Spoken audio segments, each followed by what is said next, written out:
Mga kakusina, alam niyo ba na may isang putahe ang nagawa dahil sa paglilitis ng mga mananakop sa ating bansa? Ang mga kilalang paring martir na sina Padre Gomez, Burgos, Zamora o tinatawag nating Gomburza ay pinatay sa pamamagitan ng garrote. Ganun din sa panahon ng mga Hapones. Ang mga lumalaban sa Hapon ay pinarurusahan sa pamamagitan ng garrote.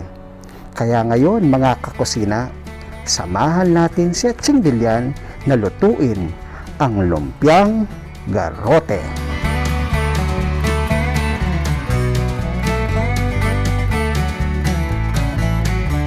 Gagawin na natin ang ating lumpiang garrote. Meron tayong wrapper, no? Yung pabalat ng lumpia. Meron tayong hipon, no? Shrimps, no? And then meron tayong radish.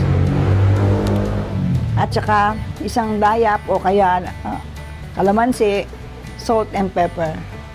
Napakasimpleng recipe ito po. Napakadali pa. Ito po ay nanggaling sa Bacolor, Pampanga.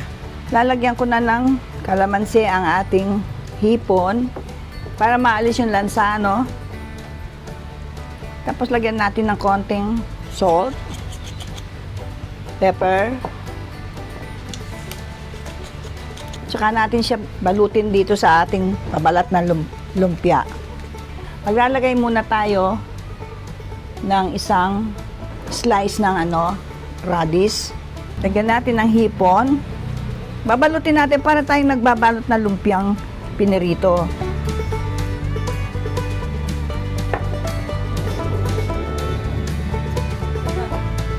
Gagawa pa tayo ng isa.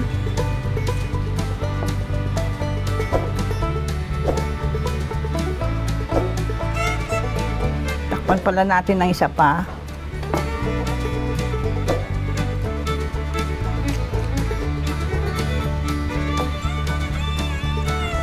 And so forth na po ito hanggang maubos natin itong ating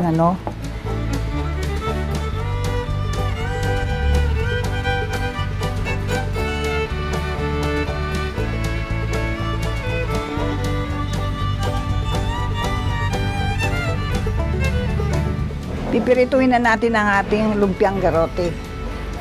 Maglalagay ako ng oil. Deep fry po siya. Ito, mainit na po ang ating kawali.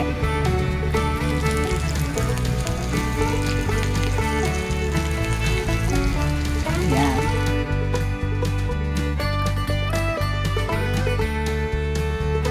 Pipirituhin lang ito until golden brown.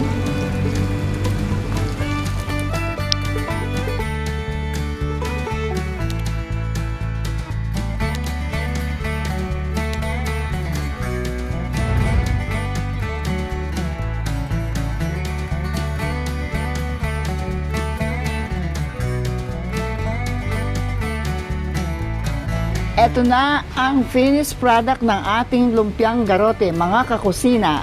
Prepared from my kitchen to yours. Subukan nyo!